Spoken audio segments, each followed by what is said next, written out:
I'm sure you get a lot of calls from people during your day where, they explain to you, hey, I was in this car accident last night. So and so happened. I went to the hospital.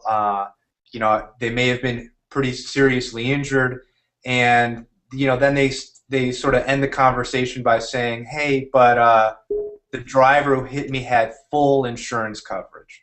And to a lot of people, it sounds like, well, full insurance, that means they have a lot of money, that they have a lot of insurance coverage available to them when they're injured. Can you sort of elaborate for us a little bit about what that term full insurance coverage really means?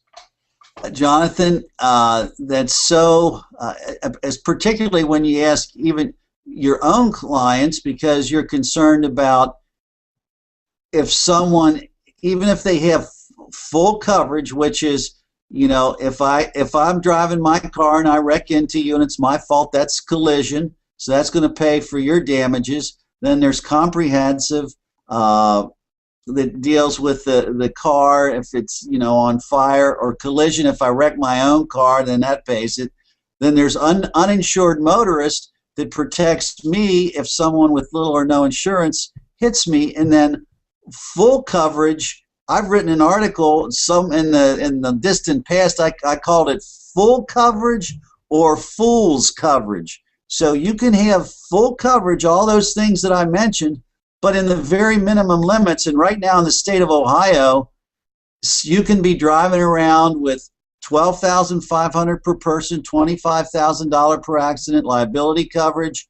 You have comprehensive, you have collision, you have what they call medical payments. Maybe you have $1,000 of that, and your underinsured motorist coverage is only $12,500, and so that's not really helpful. So it's not so much about whether or not the other party or you had full coverage, it's how much coverage did you have.